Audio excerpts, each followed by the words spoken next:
espaço-tempo é um neologismo, a gente não dissocia, né, o espaço do tempo, porque eles estão juntos, né? A gente está agora nesse momento num espaço e num tempo específico, né?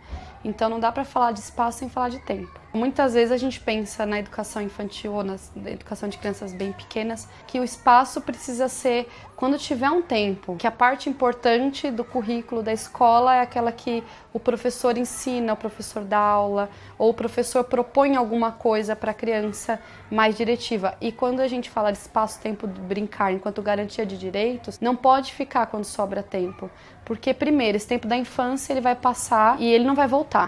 É o único espaço e o único tempo que a criança vai ter para ter essa infância desenvolvida, para ter esse brincar. A escola, ela tem uma rotina. Ela ajuda a gente a organizar o tempo que é proposto para a criança. Então, rotina organiza o tempo.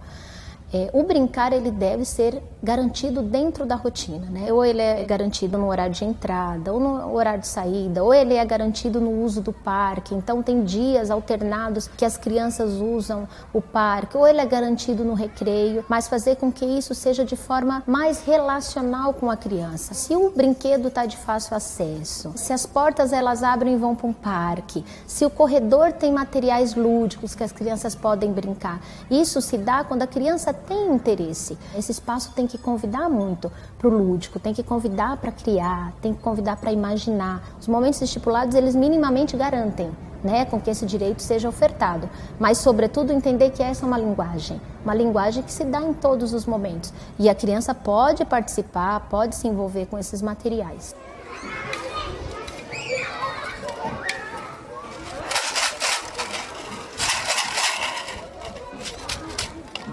Não adianta nada caprichar numa rotina bem estruturadinha que só seja comunicada às crianças.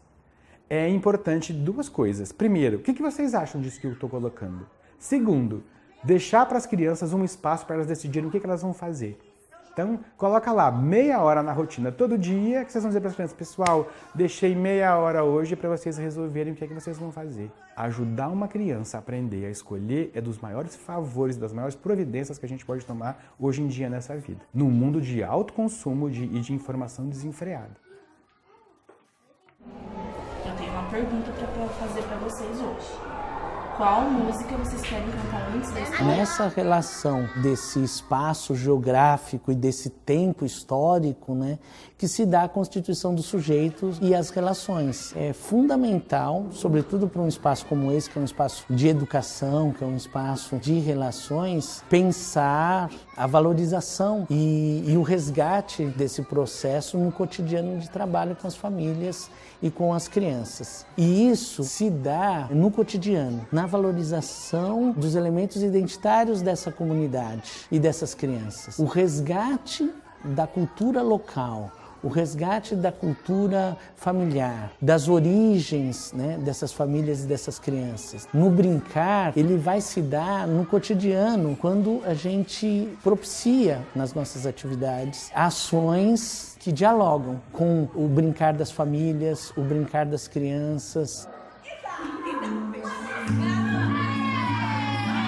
Toda a organização, a forma de organização escolar, vem dessa cada coisa num lugar, cada hora para uma coisa, isso não é hora disso, né? A gente não ouve de todo mundo, menino, isso não é hora disso, aqui não deve comer, aqui não deve gritar, aqui...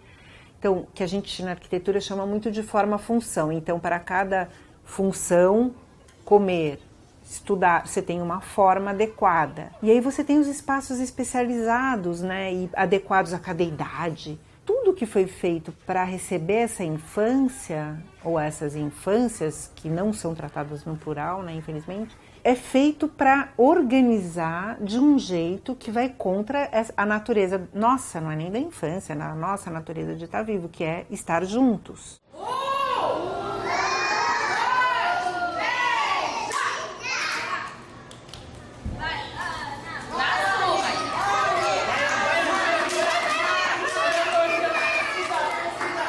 Para mim, o tempo vem antes do ambiente ou do acervo que você vai organizar. Às vezes as crianças trazem brinquedos de casa, às vezes você conhece escola que tem sala ambiente, então tem brinquedoteca, mas às vezes o tempo que passa lá é pequeno. Mal chegaram, mal começaram a brincar, já está na hora de ir embora. tem o ambiente, tem o acervo, mas não tem o tempo. Não adianta nada. Afinal de contas, é prioridade ou não é prioridade a brincadeira na escola? Mas o que é mesmo muito engraçado, Yuri, é que ele tem medo do fantasma. Você pode ter um material de extrema qualidade que está tudo muito alto e é o adulto que precisa pegar para dispor para ela, né? Então eu acho que quando você tem uma concepção de que é importante para o desenvolvimento integral, que é um sujeito, né, e que você tem todas essas características, você vai cuidar desse espaço, você vai cuidar de como esses elementos são oferecidos. Acho que isso é um ponto. E outro é a questão do brincar livre mesmo, espontâneo, ao ar livre. A importância do adulto é promover esses espaços, né, e garantir que a criança possa também brincar livremente, sem interferência. A gente sofre de uma paralisia na educação, onde é muito comum que a criança da comunidade chegue e a escola diga que todo aquele saber que ela trouxe fica da porta para fora e que ali dentro são outros conhecimentos que vão ser pontuados. E nisso a escola perde uma grande oportunidade de dialogar com a cultura, com a comunidade, de trazer para dentro da escola esse acervo rico, riquíssimo, de brinquedos, de brincadeiras, de maneiras que são vividas, da experiência de um pai para um filho que é transformado e é passada na brincadeira, né? O exemplo do pai que errou também, o exemplo do filho que acertou, enfim, as coisas se comungam. A partir da observação de como é que as crianças e os adultos se organizam, a arquitetura poder colaborar para resolver algumas questões, para dar conforto por um lado, mas também criar desafios de superação, por exemplo, de situações de egoísmo. Então, a mesa coletiva do refeitório é muito prática para quem vai limpar, para quem vai distribuir a alimentação, mas ela é uma mesa de presídio, né? Foi no presídio que surgiu essa mesa, ou no hospital, que é tratar todo mundo igual e vai logo. Então, muitas instituições já estão pondo mesinhas pequenas, colocando toalha, uma travessa para as crianças se servirem. Agora, isso dá muito mais trabalho e não vai ser em 15 minutos que vai se fazer a merenda. Vai demorar 1h30. Aí vai falar, mas e o conteúdo? Quando eu vou dar o conteúdo? Bom, o conteúdo é a alimentação, é a nutrição.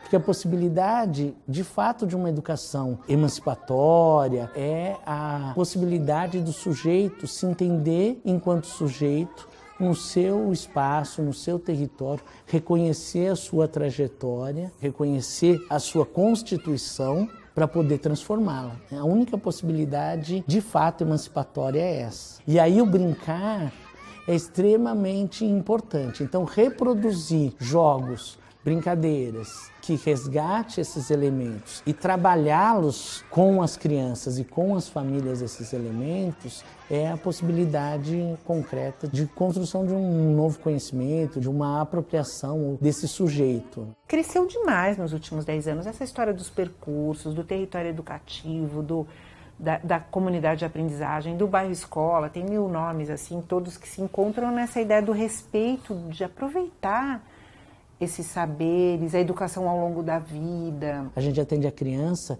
diretamente, mas a gente atende a comunidade indiretamente e a gente produz, sim, um impacto no território.